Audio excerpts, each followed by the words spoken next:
Caros amigos, muito boa noite. Estamos em direto desde os claustros, neste caso do Convento da Graça, ou neste caso no Museu Municipal Leonel Trindade, nesta noite e no caminho para as eleições autárquicas de 2021. Ao longo dos próximos dias, e já para trás deixamos duas entrevistas, nos próximos dias e até à próxima sexta-feira, vamos ter todos os candidatos que se apresentam ao ato eleitoral do próximo dia 26 de setembro, aqui para a cidade de Torres Vedras. Hoje é a vez do Bloco de Esquerda. Jorge Humberto, muito boa noite.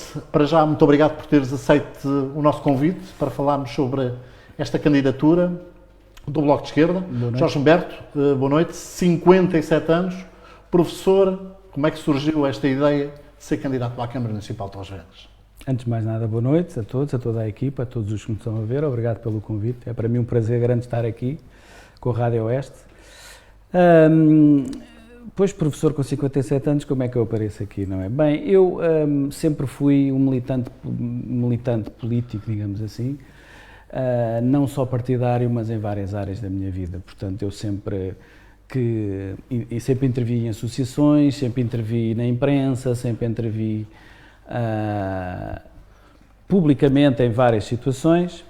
Fui filiado na UDP aos 16 anos, participei em campanhas eleitorais muito novo, naquele pós-25 de Abril, e portanto sempre fui muito politizado, digamos assim, sempre quis mudar o mundo, não é? Mas entretanto, as coisas da vida levam-nos para caminhos diferentes, e quando foi as últimas eleições eleitorais, eu sempre fui simpatizante do Bloco de Esquerda. Eu percebi que algo estava a mudar na política portuguesa e que havia alguma tendência a começar a surgir um conjunto de ideias que eu julgava que já não existiam e que já era difícil existirem. E, portanto, eu pensei, bem, não posso estar aqui sozinho a escrever no Facebook e a dar umas ideias e umas bocas por aqui, eu tenho mesmo que me juntar a pessoas com as quais me identifico para tentar fazer alguma coisa, não é, mais pela minha terra e pelo meu país. E foi aí que eu decidi filiar-me no Bloco de Esquerda. Eu, quando me filiei no Bloco de Esquerda, eu não sabia ao que ia, portanto, decidi ajudar o Bloco de Esquerda em Torres Vedras. E depois daí a estar como candidato, é um percurso, enfim, rápido e que demorou cerca de 3 anos, em que o meu nome foi votado pelos militantes do Bloco de Esquerda como o cabeça de lista e eu aceitei o desafio. Eu gosto de desafios, gosto de coisas difíceis e aqui estou. E estás aqui nesta noite. Exato. O ato eleitoral do dia 26 é importante para o Bloco, no sentido de que tem como objetivo aumentar a participação no que diz respeito à Câmara, neste caso a vereadores. Será o objetivo chegar a um vereador? Qual é o principal objetivo desta candidatura? O nosso objetivo, eu gostava de ganhar a Câmara, se os torrienses me quisessem dar esse voto, mas tudo aquilo que vier é ganho, não é? O Bloco de Esquerda elegeu um deputado municipal e, portanto, se nós subirmos a votação, seja a que patamar for, para nós é bom, não é? Para nós é bom. Agora, se o Bloco tivesse um vereador, pois isso seria eu penso que seria, no fundo, o legitimar de um conjunto de ideias que o Bloco tem, que os torrenses acharam que era importante, não é? Dar esse upgrade aqui em Torres Vedras, essa pressão, elevar essas ideias até à Câmara Municipal, quem sabe também na Assembleia Municipal, e, portanto, seria um bom resultado, seria subir a votação. Isso seria um bom resultado, não é? Agora, ganhar seria o ouro sobre azul. Sim, mas um deputado seria um excelente resultado?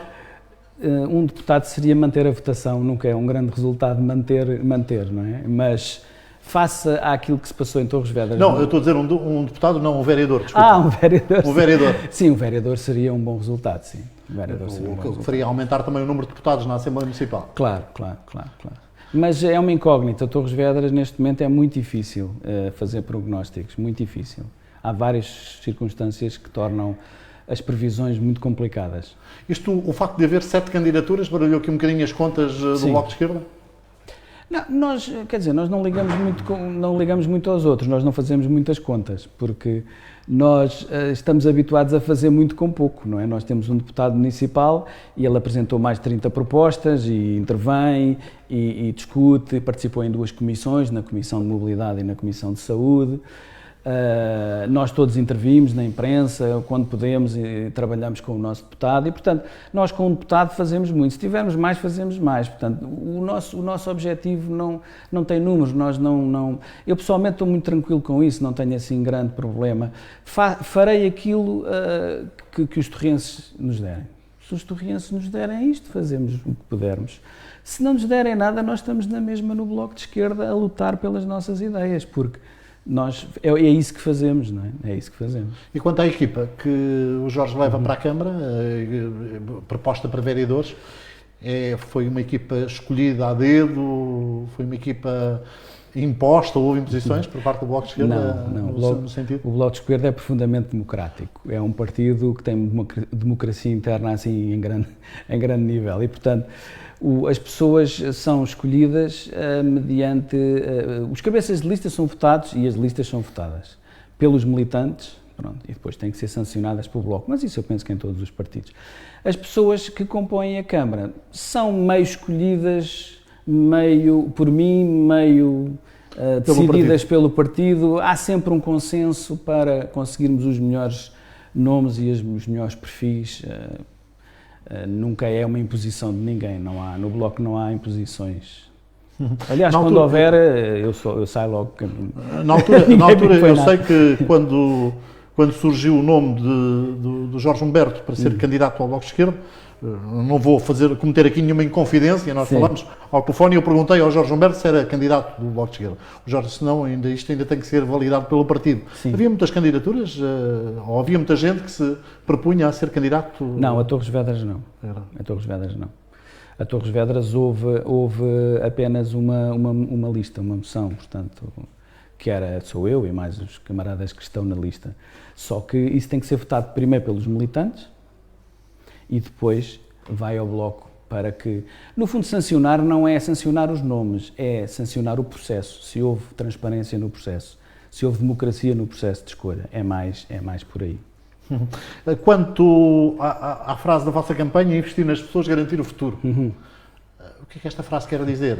Muita coisa, mas pronto, investir nas pessoas é no fundo o promover da vida real das pessoas, portanto é uma aposta do Bloco, olhar para a vida real das pessoas, a habitação, os transportes, o emprego, tudo aquilo que tem a ver com o dia-a-dia das pessoas, a precariedade, as dificuldades em conseguir, no fundo, ter os filhos, por exemplo, numa universidade, portanto, as coisas que têm a ver com a vida das pessoas. E nós, ao apostarmos nas pessoas, ao investirmos nas pessoas, estamos a garantir o futuro, quer em termos de educação, quer em termos das famílias, dos jovens e das famílias. E o garantir o futuro também tem uma dupla leitura que é a parte climática, não é? Porque nós temos também que garantir o futuro do nosso concelho e do nosso planeta e temos uma luta muito importante, que é a luta contra as alterações climáticas, que agora as pessoas estão um bocadinho adormecidas por causa do Covid, mas é um combate muito importante na próxima década. E, portanto, tem este duplo sentido. O Jorge Humberto, no que diz respeito à Câmara Municipal de Torres Vedras, que é aquilo que o leva a ser candidato, que análise é que faz a este último mandato, que está a terminar neste caso que vai terminar com Laura Rodrigues, que um mandato que foi algo atípico, mesmo para a Câmara, todos nós sabemos porquê, e que análise é que fazem a toda esta governação desde 1976 do Partido Socialista? Eu penso que o Bloco tem seguido bastante atentamente esta governação, aliás, porque é a única que temos há 47 anos, creio eu, por aí. E acho que há vários pontos que podemos, enfim, fazer um contraponto. Em primeiro lugar, as prioridades, não é? Já não estamos no tempo de ter prioridades no botão, na obra feita, no mostrar qualquer coisa, não é? Esquece muito a vida das pessoas. Nós temos um orçamento que tem 56 milhões, que penso que vai subir aos 60 milhões. O orçamento da Câmara são 68 milhões. 68 milhões. Esse orçamento, muito pouco vai para as áreas sociais, para as áreas de habitação social, por exemplo, apoio aos jovens, essas coisas. Ainda andamos a construir um parque escolar que já devia estar acabado e que ainda não está, e já devíamos estar a pensar na qualificação das escolas, dotar as escolas de outras estruturas, como laboratórios e instrumentos musicais. Aí está a falar um bocadinho com o professor. Sim. Está Ou seja, da área. isto para dizer que temos que nos descentrar das prioridades do botão e da obra e pensarmos mais nas pessoas. E, portanto, o que o Bloco acha é que há que haver um reequilíbrio em relação às prioridades da Câmara. Há prioridades que estão muito em baixo e que temos que as alavancar para cima. Eu falei na habitação, é uma delas, habitação social e habitação pública, que não é bem a mesma coisa. A habitação pública, a batalha da habitação, que é um direito constitucional, mas que em Portugal nós não temos muito essa... Em Lisboa haverá programas, mas em termos nacionais estamos muito abaixo. Portugal só tem 2% de habitação pública, enquanto que os países da Europa já estão nos 2 dígitos há vários anos. E, portanto, nós temos esta bazuca neste momento, o PRR, não é? Que tem essa vertente também e é uma oportunidade única para nós tentarmos implementar um programa de habitação pública em Torres Vedras, quer seja, por exemplo, reconstruindo casas devolutas, mesmo adquirindo, construindo, edifícios da Câmara que estejam devolutos, aproveitar os planos de reabilitação urbana, que há aí agora muitos a ser udarenses, para reabilitar também. E, portanto, gostaríamos que houvesse uma boa percentagem de habitação pública no Concelho de Torres Vedras. Porquê? Porque a habitação é o maior peso que as famílias têm no seu orçamento familiar, toda a gente sabe. Para além de que os jovens depois não podem sair da casa dos pais porque não têm dinheiro para pagar uma renda. E, portanto, gera-se aqui um ciclo, não é, de desinvestimento nas pessoas que é preciso romper. Não é? Quais são as suas prioridades, se for eleito o Presidente da Câmara, quais são as suas prioridades para gastar 68 milhões de euros? Se formos a ver e se formos a analisar, temos um concelho bastante grande, 13 freguesias, um concelho bastante grande. É da opinião que 68 milhões de euros é pouco dinheiro? Eu tenho medo que não haja assim tanto dinheiro disponível, porque nos últimos meses... Pelo menos é o que está plasmado nesta altura no Orçamento da Câmara. Não, é que nos últimos meses a Câmara Municipal tem aprovado planos em cima de planos, propostas em cima de propostas, que estão aprovadas e, portanto, estão em marcha, que não estão feitas, nunca foram feitas. O Barro, temos o ARU, temos planos, muitos planos. E eu não sei qual é o peso que isso vai ter na próxima governação. Portanto, o Partido Socialista está a deixar uma herança de propostas que estão aprovadas e, portanto, estão em marcha. Inclusivamente agora foi aprovada um bocadinho à pressa a estrada para Santa Cruz, talvez fruto um bocadinho da época das eleições, que é mais um encargo que fica. Portanto, há muitos encargos que são heranças que vão ser feitas e, portanto, o próximo Presidente da Câmara não tem assim também, uma margem tão grande. Só sabendo a margem que se tem é que nós podemos saber. Mas a habitação pública é uma grande aposta e uma segunda grande aposta é a área do ambiente e das alterações climáticas, portanto, todo o combate a essa área. E esse combate é uma prioridade que nós temos em relação a todas as áreas da Câmara. Por exemplo, construções têm que ter regras energéticas, podem vir a ter, não é? Podem vir a ter, por exemplo, a recolha de energias alternativas, o desperdício, por exemplo, dos serviços da Câmara e também nas empresas e os cidadãos. Depois, a área do lixo, onde há muito onde investir, a recolha de lixo. Nós estamos a fazer queima e a pôr em aterro uma elevada percentagem de lixo. Precisamos de reciclar mais, é um investimento que tem que ser feito, não é? A mobilidade é uma tragédia, não é? Nós não temos transportes públicos, as pessoas têm que vir de carro, não é? Não há alternativas, temos que ver toda essa área. Portanto, todas as políticas se levarem a esse caminho do ambiente, melhoria do ambiente.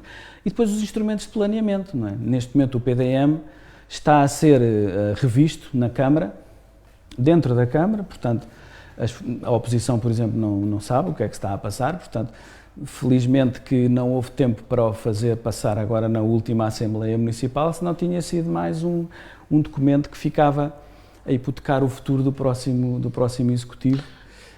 Esse PDM tem que ser visto do ponto de vista do futuro do ambiente e por aquilo que me chega, está a ser muito focado na parte de onde é que se vai construir o urbanismo, que é onde está o negócio, onde está o dinheiro.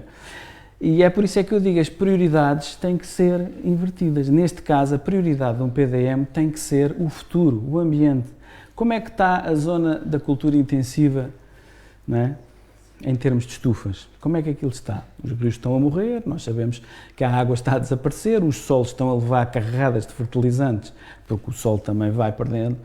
Essa cultura intensiva é boa para o concelho, a médio prazo, no ambiente. O eucalipto, nós só vemos eucaliptos, nós vamos aqui, saímos ali do Sares, Machial até Monte Redondo, é um mar de eucaliptos. Onde é que estão florestas? Onde é que estão espaços equilibrados? Portanto, a preocupação é agora ir tirar PDM da área urbana às freguesias mais que não se desenvolvem tanto, do interior, para pôr no litoral, que é o que está a acontecer. E eu temo que, por exemplo, esta prioridade do ambiente esteja a ser esquecida em detrimento de outras ideias mais... Vamos a assuntos concretos, aqueles que, no fundo, os torrienses precisam de saber. O que é que cada um dos candidatos e o que é que cada um dos partidos propõe fazer. Vamos começar aqui por a questão da saúde, que é aquela que, nesta altura, mais em foco tem, devido à pandemia e à crise pandémica que estamos a viver. Sim. Como é que estamos de saúde? Como é que o Bloco analisa toda esta situação da saúde no concelho de Torres Vedras? Falta de médicos, falta de enfermeiros, um hospital degradado, falta de um hospital na região oeste, o tal Hospital do Oeste, que andamos aqui a discutir há 20 anos. Quais são as verdadeiras propostas do Bloco? Em relação ao diagnóstico, a saúde em Torres Vedras está uma lástima e em termos também da região oeste está muito, muito, muito mal. Nós temos um desinvestimento brutal aqui na região. Não é? Pronto, estamos a ser até um bocadinho desrespeitados do ponto de vista de população. Não é? Não temos tido capacidade reivindicativa, não temos tido capacidade de conseguir pôr investimentos. Não é? Médicos de família, temos 200 mil pessoas sem médicos de família. 20 mil. 20 mil. Cerca de 20 mil. 20 mil. Temos concursos que ficam desertos e, portanto, cada vez que há um médico que está de baixa na Ventosa, as pessoas ficam sem médico, depois arranja-se umas horas. Portanto, médicos de família, por exemplo, há duas coisas que se podem fazer. Uma a nível central, uma a nível local. A nível central é haver investimento na formação, nos concursos e na atratividade da carreira. Portanto, os médicos poderiam ter alguma atratividade do ponto de vista contratual e ter, por exemplo, exclusividade no SNS, outro tipo de situações, e haver mais concursos. Dizem que não há médicos. De facto, os concursos ficam desertos. Bem, então, porque é que não se abrem cursos de medicina? Há aqui um contrassenso. Nós não temos médicos. Nós aqui no Oeste e em Torres Vedras não temos. Se os há, pois então eles que venham. Se não vêm, então há qualquer coisa que não está a funcionar. Mas isto é a nível central, portanto é um problema estrutural que um Presidente de Câmara pode fazer pressão, pode manifestar-se, pode até ter posições firmes, mas não pode contratar médicos. Do ponto de vista da autarquia, há muita coisa que nós podemos fazer. Por exemplo, a rede de centros descentralizados de saúde. Chamadas unidades de As saúde unidades estão... familiar. Torres Vedras o Conselho do Oeste está mais atrasado nessas unidades. E isso pode atrair médicos, tem mais condições de trabalho. Em vez de haver um gabinetezinho cabra que está na junta, que sobe a escada e tem um gabinetezinho, nós podemos ter 2 ou 3 gabinetes, onde pode haver um gabinete de enfermagem, pode haver o médico, até pode estar um internato, um médico a fazer um internato, que também... E podemos ter por exemplo, 3 gabinetes a funcionar, podemos ter melhores condições. E isso atrai médicos, não é? Pronto, essa rede descentralizada atrai médicos e melhora a situação. Podemos também ter apoios diretos aos médicos. Há concelhos no Oeste que o fazem. Mafra faz, Lourinhã, Cadaval fazem. Resulta, não resulta? Não sei. Torres Vedras nunca fez. Nós nunca apoiámos a fixação de médicos. E fazia? Apoiava? Se for Presidente, apoia? Sim. esta fixação de médicos? Sim, claro. Por exemplo, o plano de habitação pública, uma das vantagens é, por exemplo, podermos ter habitação pública para, por exemplo, atrair médicos e professores que se deslocam, não é? Que nós sabemos, com as famílias às costas e que ainda têm que vir, já têm a sua vida no outro lado e têm que vir. Os médicos é a mesma coisa, os professores hoje em dia são contratados durante muitos anos e quando se fixam, quando se tornam efetivos, se ficam longe de casa, já têm uma família que têm que deslocar, portanto, há aqui sempre estes problemas. Os médicos é a mesma coisa, quando eles se formam, já têm 20 e muitos anos e, portanto, muitos deles também já têm famílias e já têm, portanto... E relativamente ao Hospital de Torres, um hospital que se tem vindo a degradar, nós sabemos que quem manda é a tutela, não é? Mas aqui há que fazer mais qualquer coisa da parte do próprio município. O Hospital de Torres é uma tragédia, é uma desilusão, sinceramente. A falta de união dos autarcas do Oeste é uma tristeza. E ainda continuamos naquela discussão de onde é que se vai fazer o novo hospital, que se há de ser aqui, se há de ser ali. É triste porque, de facto, é uma unidade que nos faz muita falta. Não é? Esta triste ideia de termos juntado 3 hospitais num é uma coisa que não resultou, pronto, que está à vista, não é?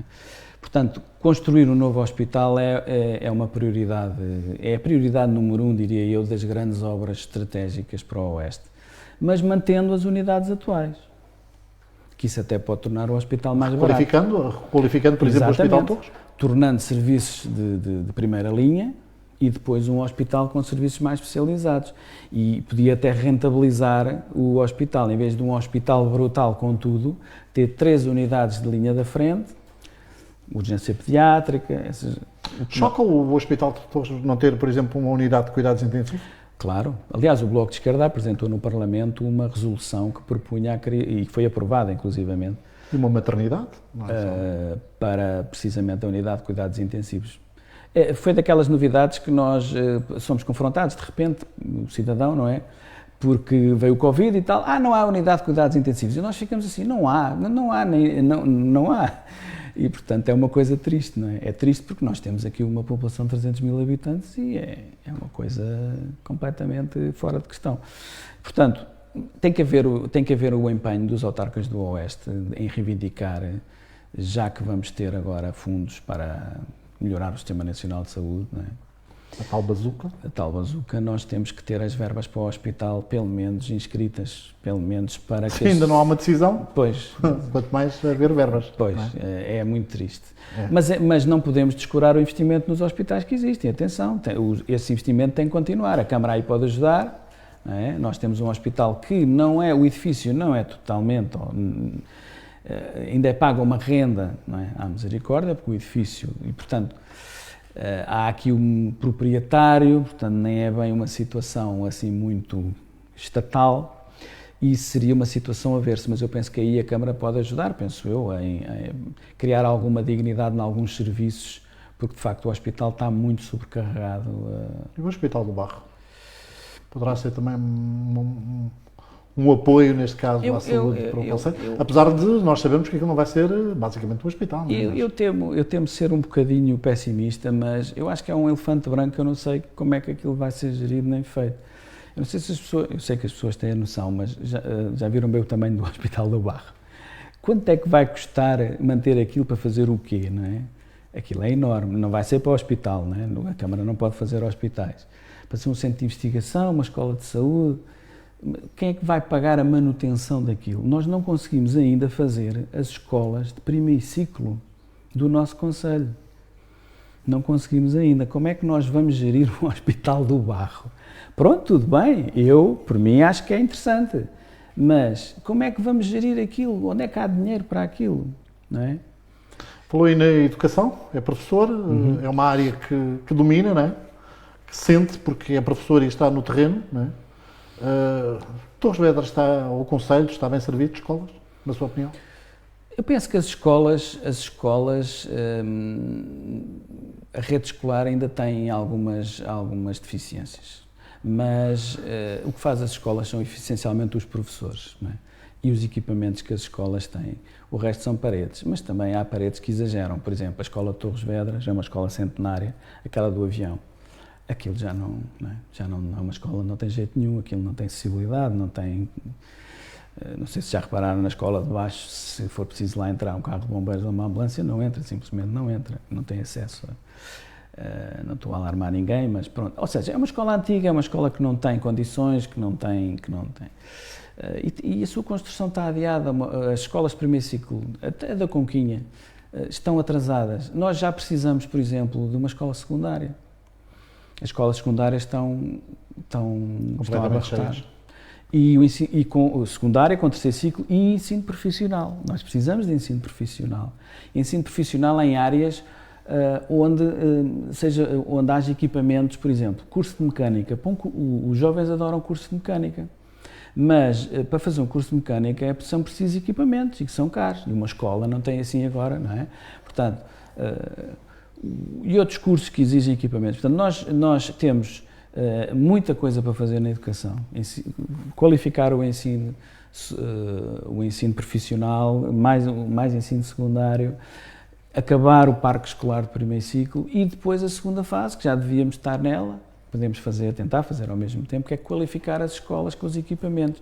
As escolas não têm, por exemplo, instrumentos musicais para fazer uma banda. Uma escola quer fazer uma banda, não tem.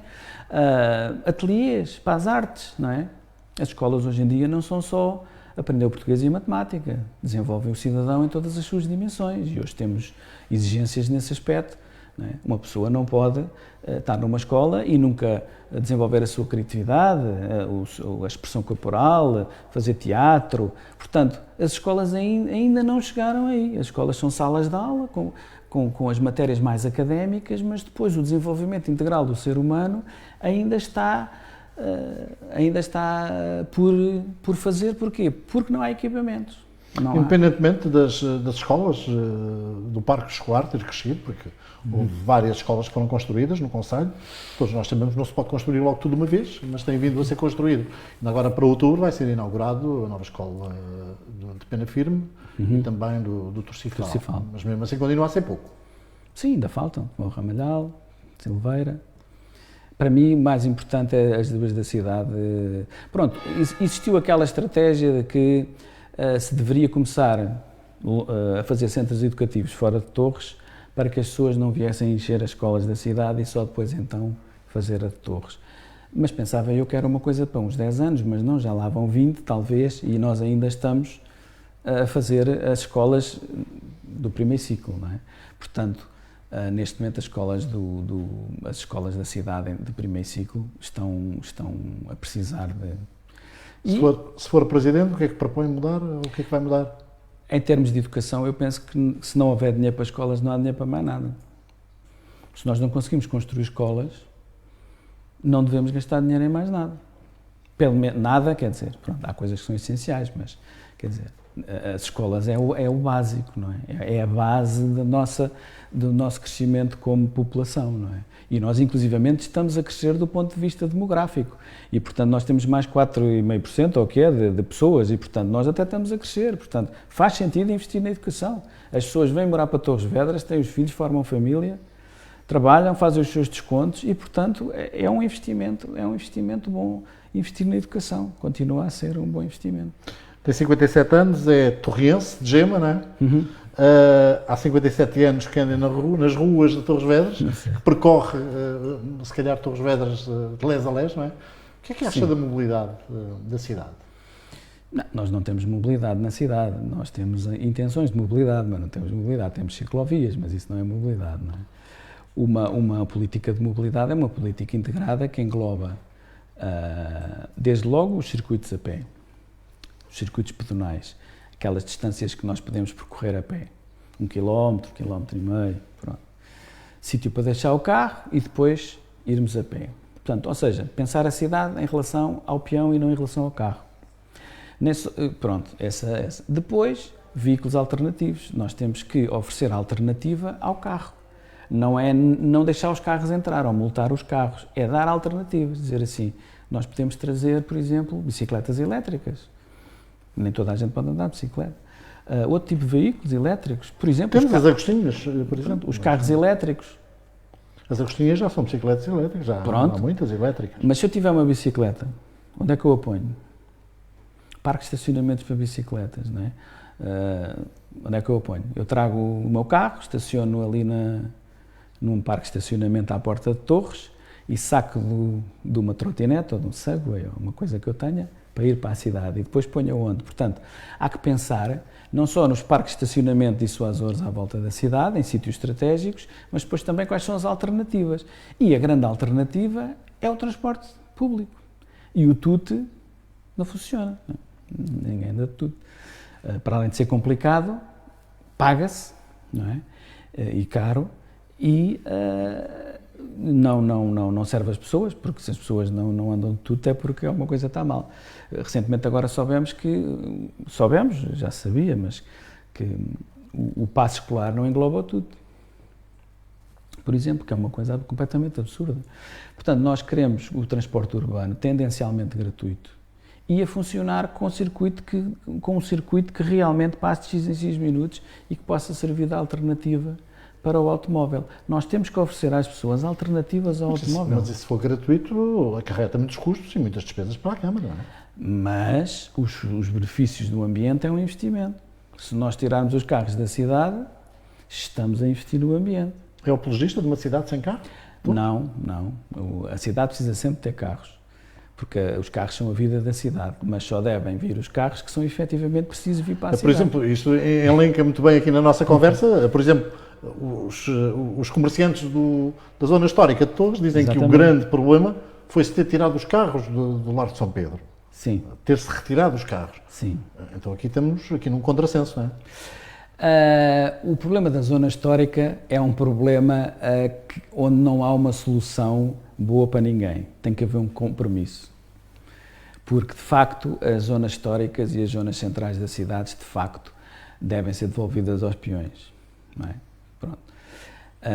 Mas temos depois o problema da vida social, mais da vida económica, que foi construída à volta do carro. E, portanto, é como desmamar, não é?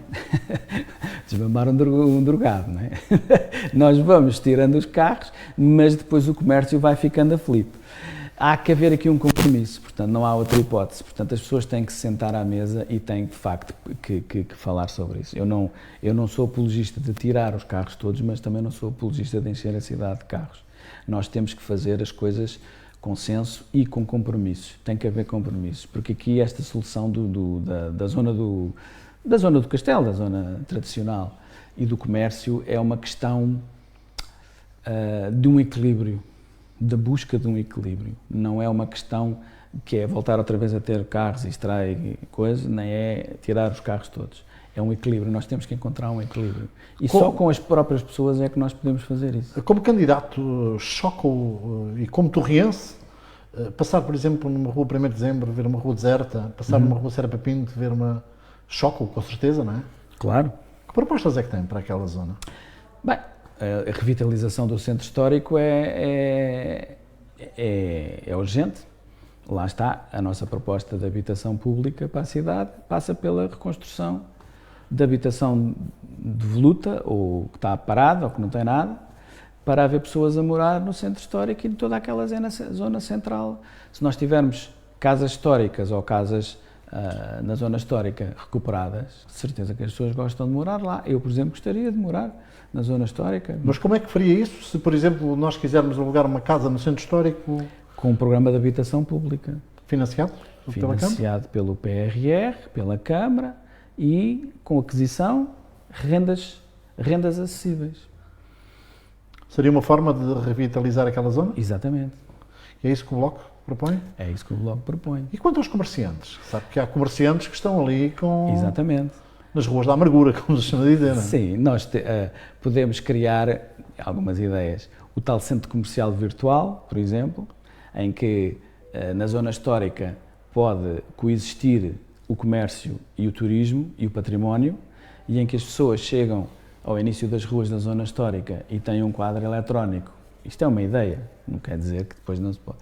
E como há nos centros comerciais, em que nós clicamos sapatos e iluminam-se as lojas dos sapatos, e portanto se eu clicar vestuário, iluminam-se e eu vou, portanto, fazer da zona comercial um centro comercial.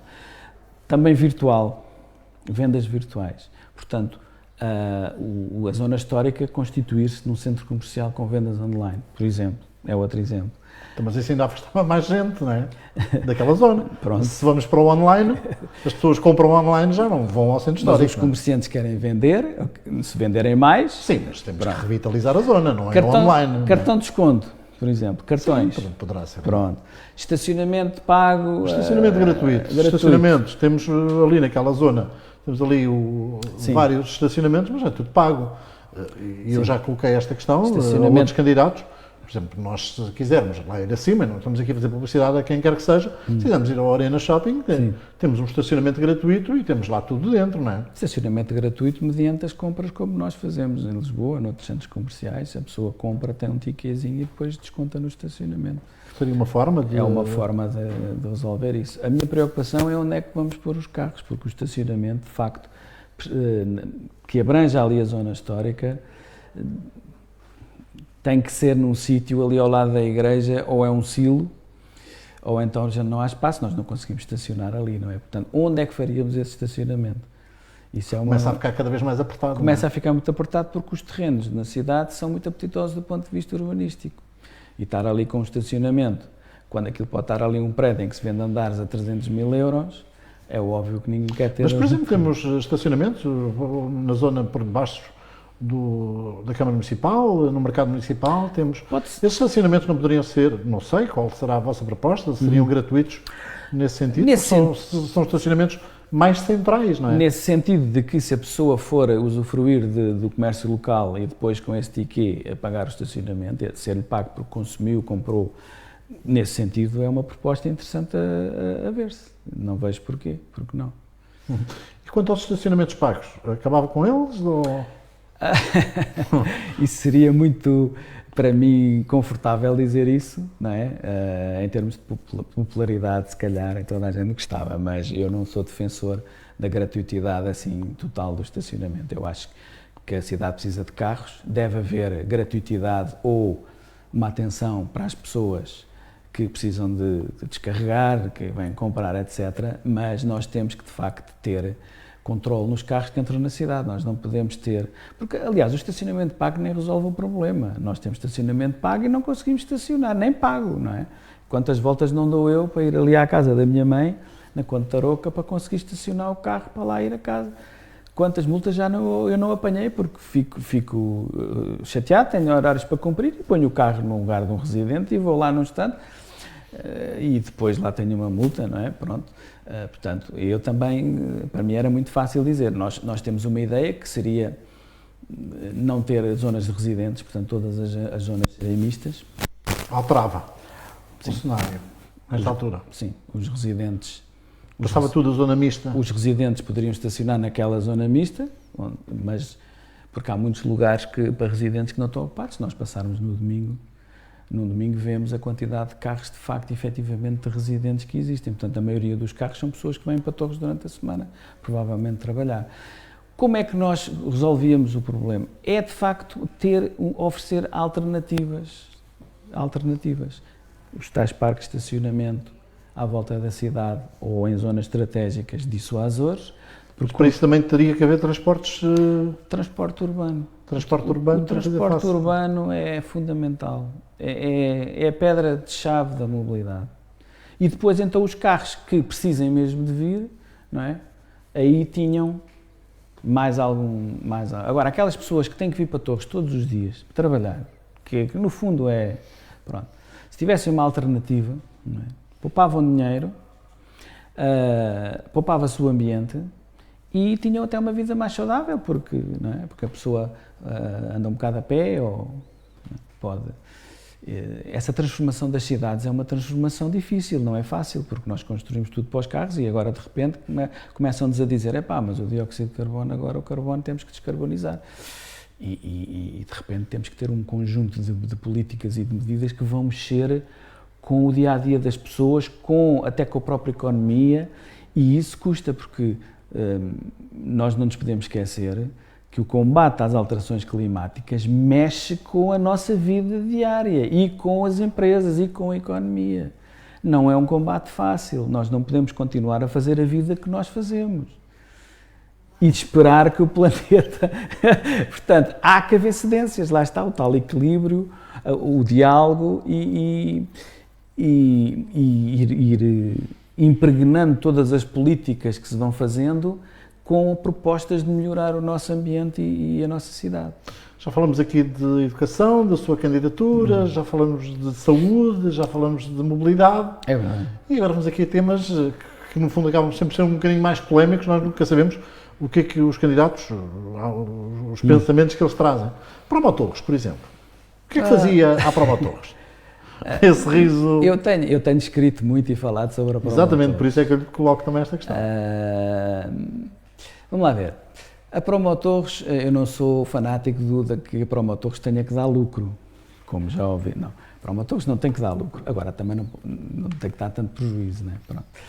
Vamos lá ver. A Promotores foi criada para fazer eventos e para fazer o Carnaval, que era organizado por uma comissão que nós conhecíamos bem, e depois a Feira de São Pedro, portanto, Promotores para fazer esses eventos. Para agilizar os negócios, portanto, a contratação, para as coisas serem mais céleres e ser mais fácil organizar os eventos. Até aí tudo bem. Só que, entretanto, a Promotores começa a desenvolver um conjunto de atividades que começam já a fugir um bocado àquilo que é promoção, não é? Promoção de torres. E temos o que temos, não é? Neste momento são 50 e tal funcionários com 1 milhão e tal de vencimentos, que ainda por cima não ganham ordenados mínimos, estão todos como assistentes operacionais, portanto nem sequer é uma grande valia ser da Promotores, mais valia serem funcionários da Câmara. Funções de fiscalização, de estacionamento, do mercado,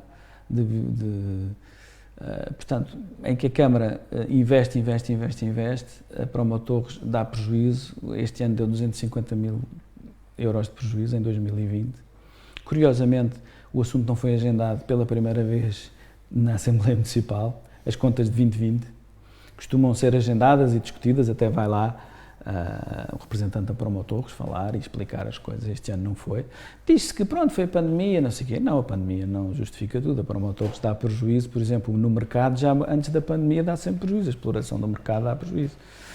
A Promotores neste momento está a ser segura pelo estacionamento, o que não é uma coisa boa nem saudável. Porque, sim, mas também temos aqui ter em conta que vivemos estes 2 últimos anos sem Carnaval, sem Feira de São Pedro, que eram grandes fontes de rendimento para a própria Promotores. Exatamente. Ou seja, as despesas estão lá, não há receitas, não tem havido receitas. Exatamente, mas antes da pandemia a Promotores já dava prejuízo. Sim, em 2019 52 mil euros. Sim, depois 80 e tal, pronto.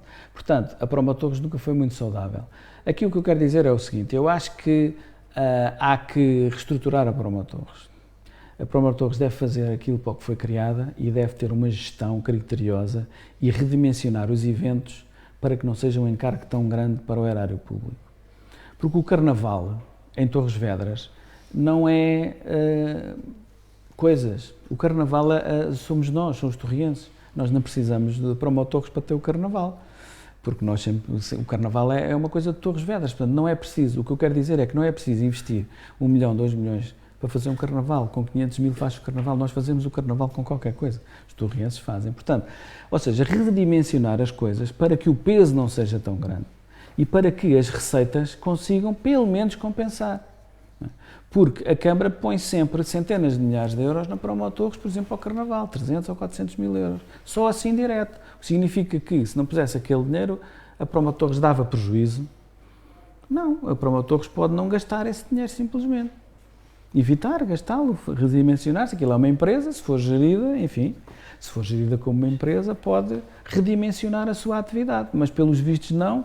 É muito difícil não o fazer e eu penso que tem que ser repensada nesse aspecto. O Bloco de Esquerda é a favor de uma estrada, de uma nova via para Santa Cruz ou é tudo, nesta altura, campanha eleitoral? Que é uma estrada que já é prometida há 20 anos, não é? Há mais de 20 anos. Eu não sou contra fazer-se uma estrada, mas é assim, qual é o objetivo da estrada? Não é? Essa é que é a grande questão. É agora a prioridade fazer uma estrada, porque toda a gente começou a falar nela. Todos os partidos falam nisso, não é? Exato. Eu pergunto, para quê? Para que uma estrada? para irmos ligar os eucaliptos às estufas, para irmos desenvolver a monocultura e a agricultura intensiva e sermos um concelho cheio de plástico que alimenta Lisboa e então dá para escoar os contentores, é para isso que queremos uma estrada. Então, mas Torres Vedras, eu Tudo bem. Torres Vedras é o maior produtor de produtos hortícolas. Mas não tem uma agricultura sustentável e nós precisamos desenvolver agricultura sustentável, silvicultura sustentável. E ao estarmos a alimentar a monocultura e a agricultura intensiva de estufa naquela zona, nós estamos a hipotecar o nosso futuro, porque nós temos praias magníficas, com passadiços, não é? E depois as pessoas vão nos passadiços. Mas se as pessoas saírem dos passadiços e forem um bocadinho para dentro, o que é que tem? Um rio a morrer, plástico e eucaliptos. E, portanto, é isto que nós queremos alimentar com a estrada? Tudo bem. Agora, se quisermos fazer uma estrada para promover, por exemplo, o turismo, e um turismo de natureza e um concelho mais saudável... Sim, também. A estrada também tem essa função. Mas aí então temos que ter uma... Terá, neste caso, as duas funções. Temos que ter uma organização do território nesse sentido. Temos que ter um PDM em condições para nós termos os espaços equilibrados, a floresta equilibrada, a agricultura equilibrada, no fundo, um concelho saudável. Portanto, a estrada, sim senhora, a estrada, mas para quê? Inserida em que ideia de concelho? Não é? Porque eu gosto de saber... Mas o Presidente não faz a estrada para Santa Cruz? Não sei se faço ou não, eu tenho que ter um objetivo para fazer a estrada, não é? Eu prefiro perguntar para que é que serve a estrada, quais são os objetivos, não é? Se a estrada nunca se fez, porque é que agora se fala tanto na estrada? Costuma passar na estrada para Santa Cruz? Sim. Passa com alguma regularidade? Por exemplo, de manhã, onde, por exemplo, se vêem filas intermináveis ali à localidade de Gibraltar, onde... Porquê é que não se faz uma estrada das Palhagueiras para o Machial? Porquê é que da A8 para o interior? Porquê é que ela tem que ser para o litoral? Porque beneficia, neste caso, o turismo. Acho eu, beneficia o turismo e beneficia... Exatamente. Então, se nós queremos desenvolver o turismo, nós temos que construir uma zona litoral saudável e nós não a temos. E ao construirmos a estrada e ao mantermos o PDM como está, e esta ideia de que estamos a alimentar Lisboa e somos muito ricos porque temos uma agricultura muito potente, a estrada está a fazer parte de um projeto que não está a agradar muito em termos de médio prazo, porque as toneladas de fertilizantes que estão a ser postos naquelas terras, estão a dar cabo das terras, né? Porque as terras de estufa e de eucalipto estão a ir para o rio está coberto de uma vegetação, a vegetação está a matar a vida no rio, o rio está a morrer.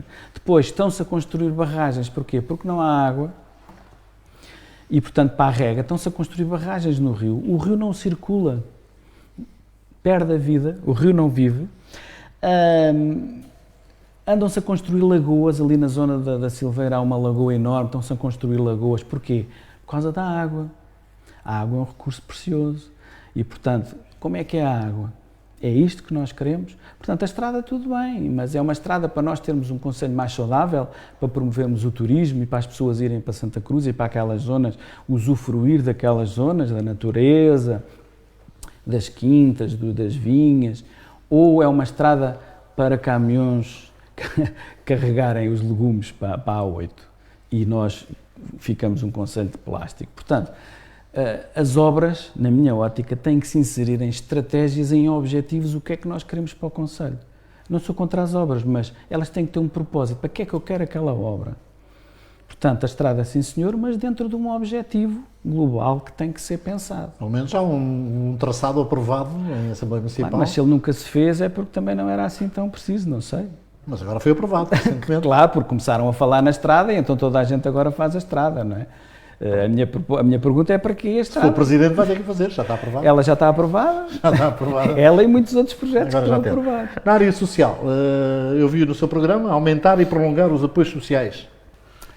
Principalmente devido a esta situação da pandemia, há aqui a tentativa de um reforço mais, de um grande reforço, neste caso, à área social, por parte do Bloco de Esquerda. Sim, eu penso que sim. Nós sempre na Assembleia Municipal sempre nos batemos por isso, por prolongar os apoios, por reforçar, porque se percebe que há muitos problemas em relação à pandemia e ainda vai haver. Não é só o pequeno comércio, também os jovens, o emprego precário, houve muita gente que perdeu o emprego. há famílias com dificuldades e, portanto, há comerciantes com dificuldades. Eu penso que os apoios têm que ser reforçados e têm que ser, para nós conseguirmos levantar a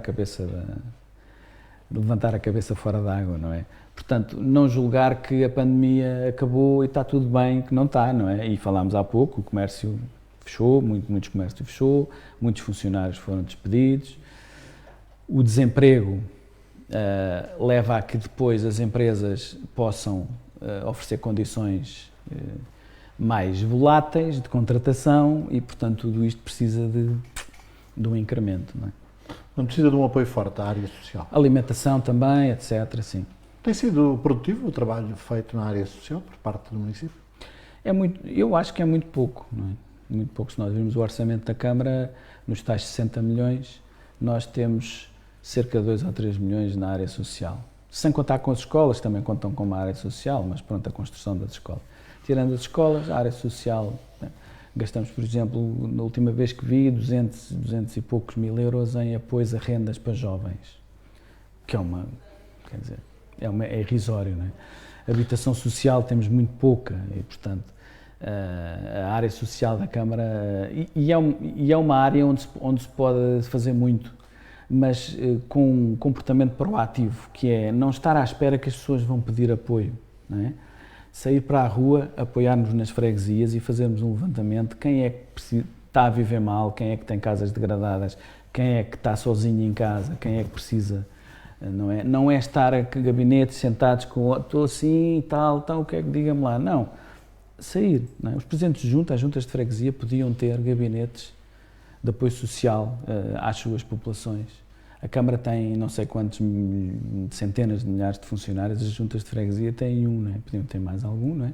E, por exemplo, ter o apoio aos idosos que precisam de aceder ao computador para falar com o médico de família, para uma receita, em vez de terem que ir para o centro de saúde, comprar medicação, fazer um levantamento de quem é que tem problemas alimentares, quem são os miúdos que precisam de material escolar, quem são as pessoas, as famílias que têm a casa a chover, portanto... Isto, no fundo, é reforçar os serviços públicos também. Reforçar os serviços públicos e reforçar também as freguesias, porque as freguesias estão na primeira linha e sabem e conseguem fazer esse levantamento. Se tiverem esses recursos, em vez dos recursos estarem centralizados em Torres, poderem estar descentralizados nas juntas para fazer esse trabalho social com as instituições, com as IPSS, com as instituições locais, com as juntas de freguesia, com as assembleias de freguesia, e até esse levantamento de necessidades sociais do Conselho evitaria à Câmara de andar a pagar estudos de centenas de milhares de euros para saber, por exemplo, quantos imigrantes há, como foi feito há pouco tempo, ou quantas casas há degradadas, porque os dados são fundamentais para as políticas. Se nós tivéssemos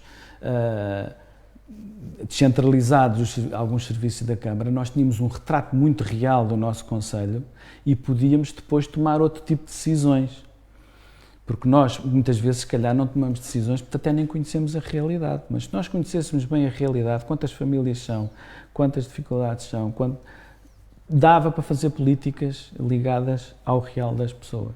Se nós ficamos nos gabinetes, fazer estudos encomendados a empresas que vêm de fora, nós ficamos sempre sem saber o que é que está a passar, não é?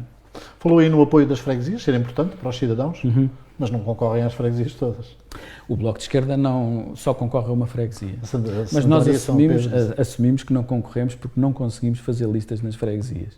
Não inventamos nada, é o que é. Há várias razões para isso. Para já, o Bloco é um partido muito recente e tem muito pouca projeção em termos mediáticos. Temos um deputado municipal e, portanto, não somos autarquia e, portanto, não estamos em todo o lado, as pessoas não conhecem. Depois, em Torres Vedras existe, eu não diria medo é uma palavra muito forte, mas existe alguma relutância das pessoas darem a cara por projetos da oposição.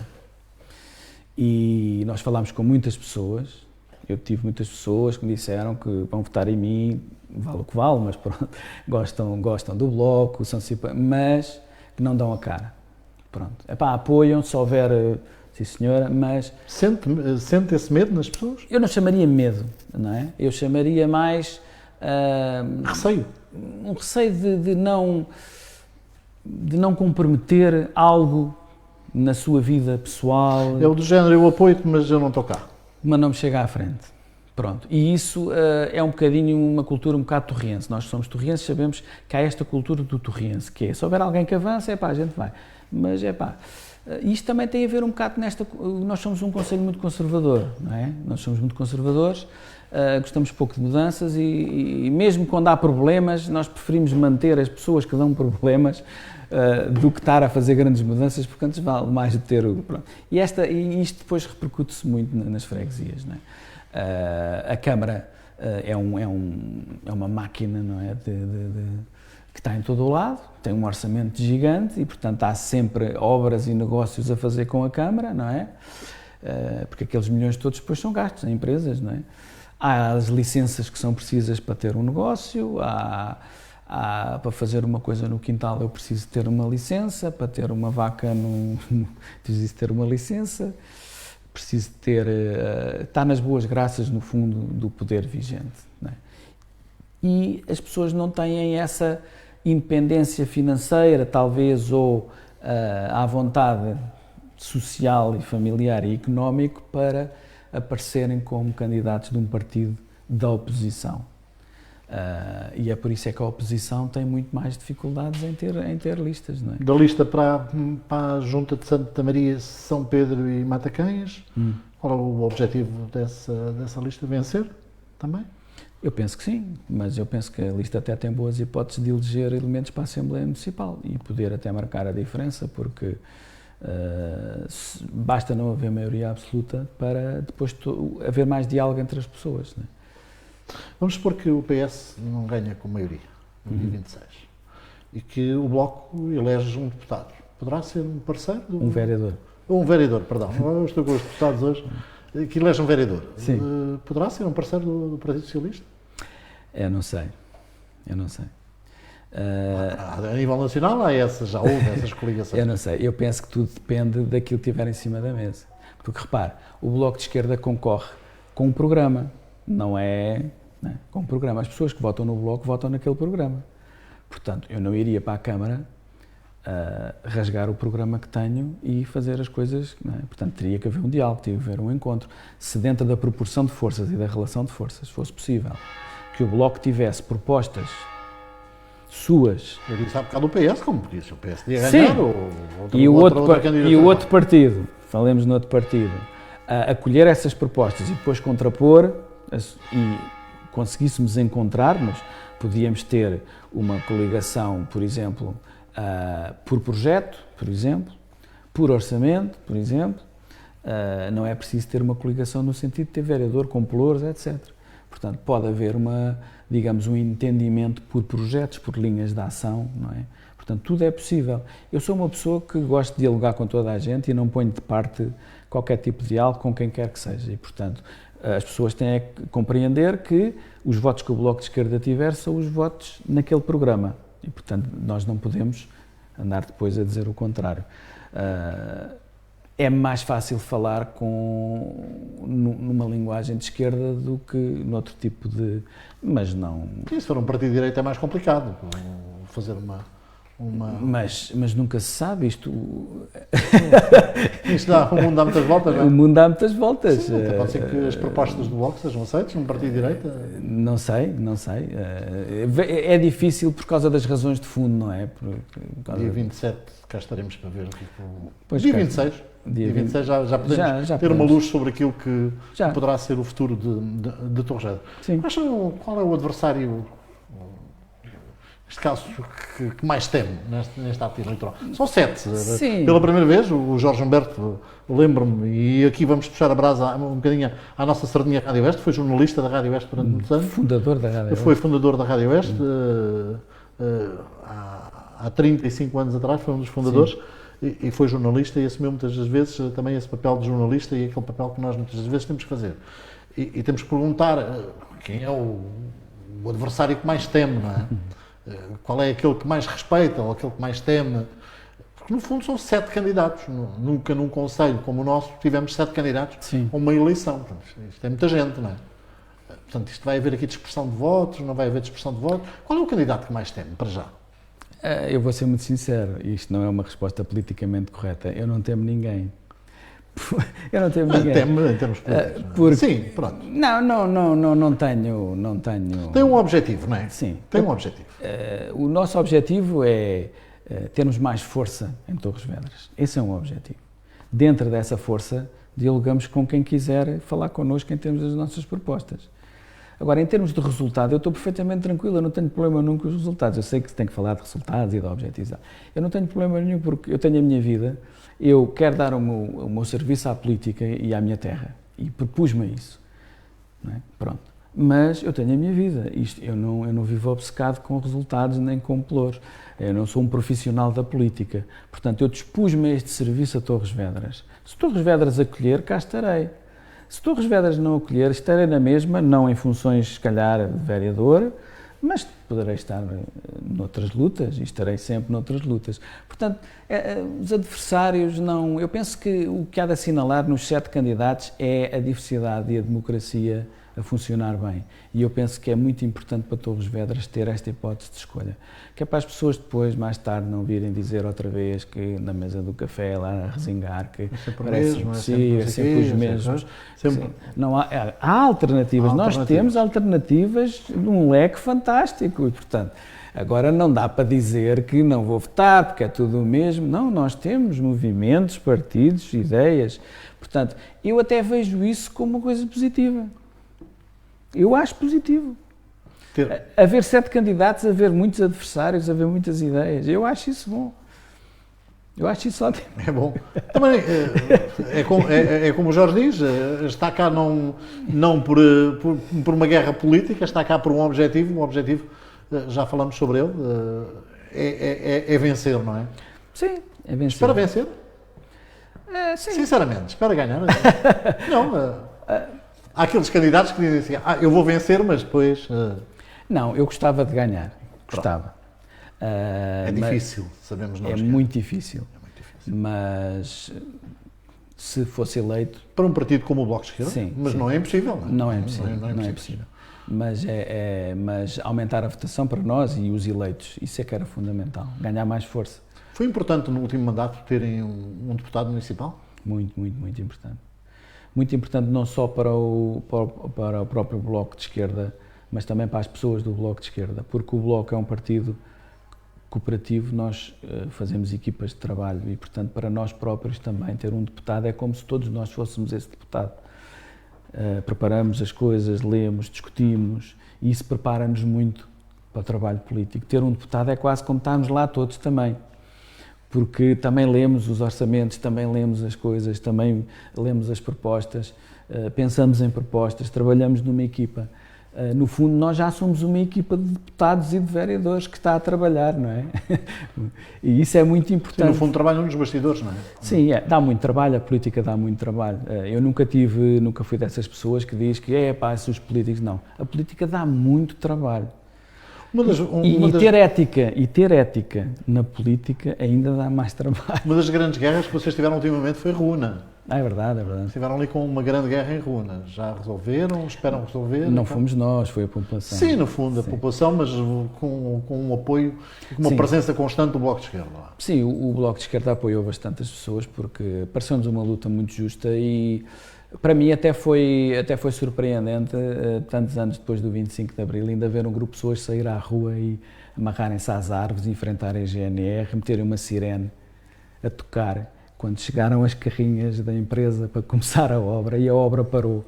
Eu achei isso fantástico porque dá esperança no futuro, não é? Quando nós dizemos que as pessoas não se empenham e não querem saber das coisas e deixam andar e depois nós vemos um grupo de cidadãos espontaneamente de várias cores políticas, nem fazer isso para nós, eu penso que aquela subestação, aquilo não é nada, não é? Aquilo foi um erro, pronto. Não foi com má intenção que a Câmara Municipal deixou passar aquilo. E depois temo que é o erro lá está das maiorias e das pessoas que é não ter a humildade de dizer assim, pronto, erramos, vamos aqui ver uma maneira. Não, teimar nos erros é o pior que há. Se for Presidente da Câmara, baixa o valor da água no Conselho? Uma das coisas que eu faço é transformar a tarifa social em automática, porque há 4.000 pessoas, famílias, em Torres Vedras que não têm tarifa social da água porque a Câmara não quer, simplesmente acha que é uma... são pessoas que têm a tarifa social da eletricidade e depois não têm a tarifa social da água porque os serviços municipalizados exigem não sei quantos documentos e que a pessoa vá lá dizer e tal e apresentar. Portanto, essa seria ou seja, tornar a água mais justa.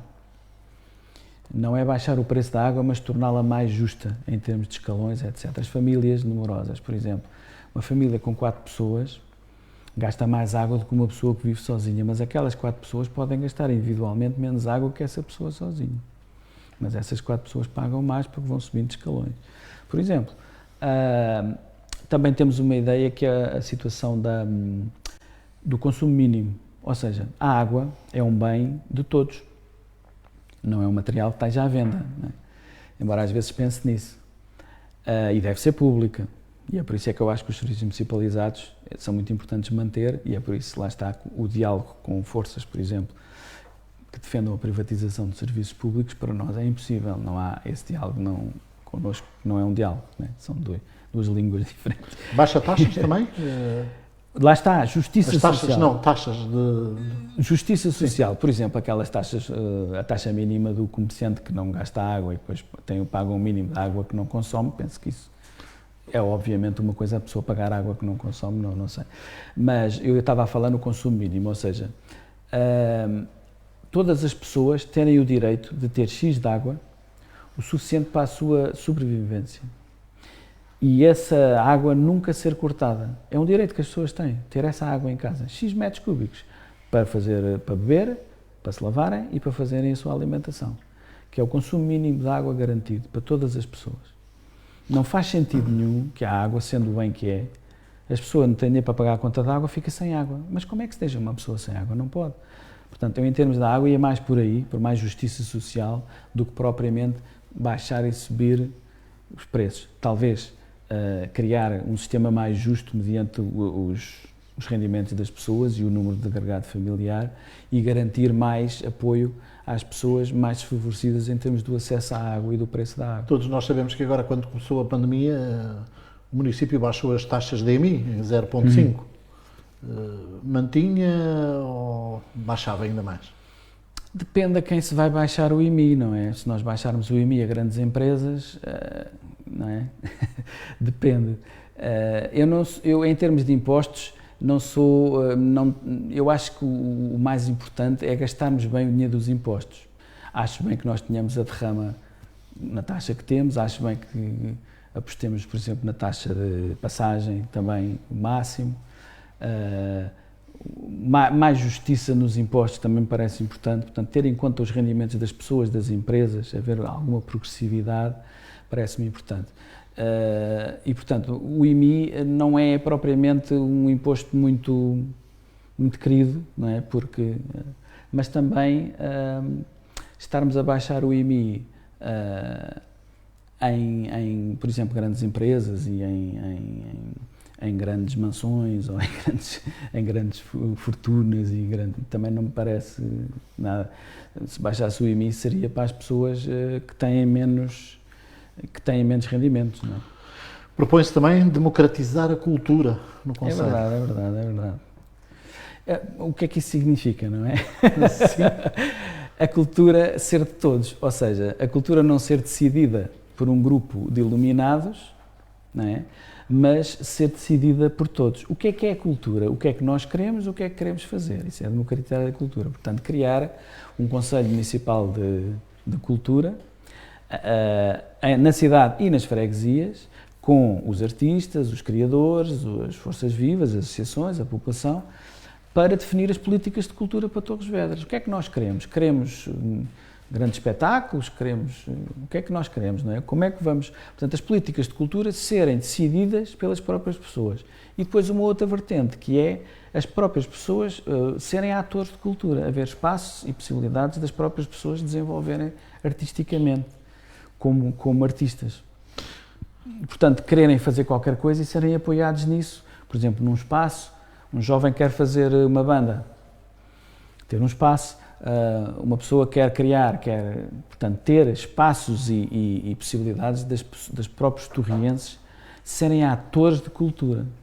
E depois ter a vertente de fruir e ter uns espetáculos aqui e ali, mas essencialmente a cultura é uma cultura que vem de dentro das pessoas, não é?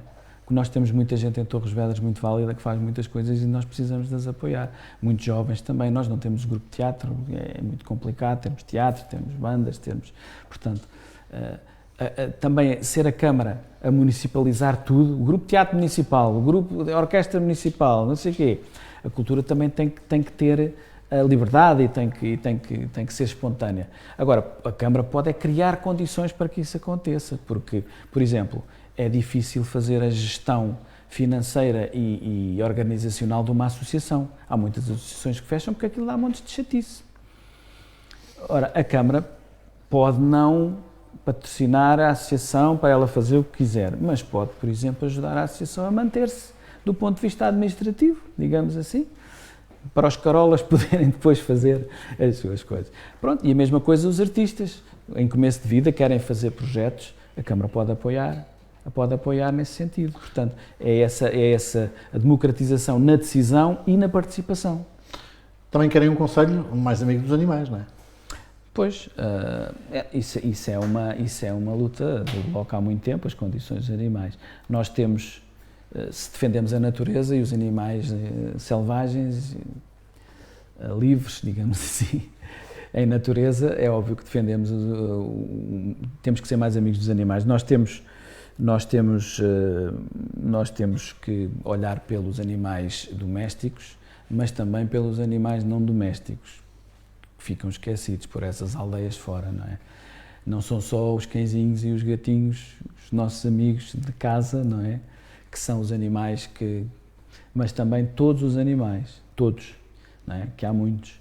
E, portanto, nós temos que ter uma política de defesa dos animais, do bem-estar do animal e, portanto, nós, por exemplo, nunca licenciaríamos qualquer espetáculo que utilize animais para divertimento ou para exposição e nem sequer para sofrimento, não é? Por exemplo, essa era uma delas. Para as pessoas com menos rendimentos ou não só, e por uma questão de saúde pública, serviços veterinários mínimos para as pessoas terem acesso e os seus animais terem saúde e serem saudáveis, porque isso também é uma questão de saúde pública. As políticas, de facto, de defesa dos animais de condições de vida e contra os maus tratos, a adoção responsável, esterilização, pronto, todas essas políticas que são importantes num concelho e com gente civilizada, não é? Nós estamos aqui há 1h15 na conversa, uma conversa agradável, simpática, sabendo e querendo saber naturalmente quais são as propostas de cada um dos partidos. Hoje ficamos aqui a saber as propostas do Jorge Humberto, neste caso do Bloco de Esquerda. Estamos praticamente no fim da nossa conversa. Poderíamos estar aqui a noite toda a falar sobre propostas e sobre o nosso conceito. Mais coisas para dizer. Mas estamos com 1h20 para cada partido, é o que estamos a dar. Certo. Eu sei que havia muitos mais temas para discutir, mas penso que essencialmente tocamos nos principais temas do nosso conselho. Jorge, se no dia 26 ganhar, vai festejar aonde? Pode saber? No Bloco de Esquerda. No Bloco? Estamos no Bloco. Pronto. Temos lá uma mesinha com os petiscos, se lá quiserem aparecer. Pronto, vamos aparecer com certeza, porque aqui na Rádio Oeste, RTV ON e Torres Vedras Antiga, todos em parceria, estamos a levar estas entrevistas. Vamos fazer no próximo dia 20 um debate com todos os 7 candidatos à Câmara Municipal de Torres Vedras, do qual o Jorge já foi convidado e aceitou estar presente. Lanço-lhe também o convite para estar presente numa transmissão que vamos fazer no dia das eleições, no domingo à noite, num espaço público aqui em Torres Vedras. Vamos receber toda a gente nesse espaço, vamos estar a transmitir para toda a gente e para todo o mundo aquilo que são as eleições autárquicas em Torres Vedras. Desde já está convidado também para aparecer. No final, ganha, perca ou empate, está convidado para aparecer. E agradeço. E também para fazer uma análise aos resultados. Jorge, para aquela Câmara, 1 minuto, no fundo, para deixar uma mensagem àquelas pessoas que, nesta altura, ainda estão indecisas, porque nós sabemos que aqui temos quase 50% de indecisos, não é? Poderá ser também, porque não, aqui os indecisos importantes, uma palavra, ou não, no fundo, para toda a gente em geral. A palavra que eu gostava mais de dizer, para além de que votar é importante, mas eu penso que as pessoas sabem que votar é importante, às vezes projetam na política algumas frustrações. Mas eu penso que o mais importante são as pessoas se afirmarem socialmente e civicamente. Num grupo de teatro, numa associação, num partido político, numa junta de freguesia, eu penso que os torrienses precisam de sair de casa e de terem projetos para construirmos um melhor concelho. Seja onde for, eu acho que a ação cívica das pessoas, seja onde for, é muito importante. Não é só o voto, é participar na construção de Torres Vedras, intervir, criticar, apresentar soluções, coisas positivas, seja onde for, porque é na vida associativa, na vida dos partidos, é na vida do convívio entre as pessoas que nós construímos um concelho melhor. Não é só no dia das eleições, é depois nos outros 4 anos.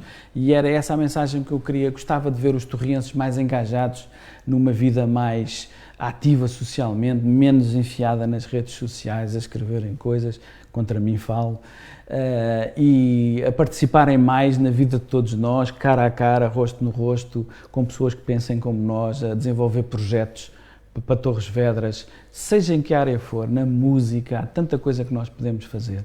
E era este o apelo que eu fazia a Torres Vedras, ao meu povo, no fundo. Nós somos todos o povo de Torres Vedras. No fundo, somos todos torrienses, no fundo. Estamos todos a zelar para ter um concelho. Exato, queremos todos o mesmo, no fundo. Queremos o melhor para a nossa terra. Sim. Jorge Humberto, muito obrigado por ter estado aqui nesta noite, onde ouvimos as propostas do Bloco de Esquerda. Muito mais haveria para conversar, iremos com certeza falar muito mais ao longo ainda desta campanha e não só, e daqui para a frente. Teremos 4 anos para falar. Teremos 4 anos para falar sobre aquilo que é o nosso concelho. Muito obrigado por esta hora e 20 minutos que estivemos aqui à conversa.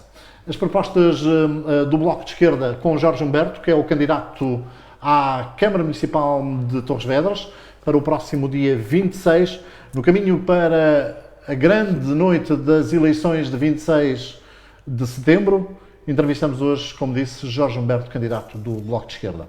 Amanhã, a partir das 21 horas, vamos estar com a 4ª entrevista dos 7 candidatos. Vamos estar com Sérgio Cipriano, candidato da CDU, também à Câmara Municipal de Torres Vedras. A partir das 21 horas, marcamos encontro aqui no Facebook da Rádio Oeste, da RTV ON e também da Torres Vedras Antiga, para levarmos tudo aquilo que são as propostas da CDU para o próximo ato eleitoral de 26 de setembro. Para todos, uma grande e ótima noite. Muito obrigado. Até amanhã.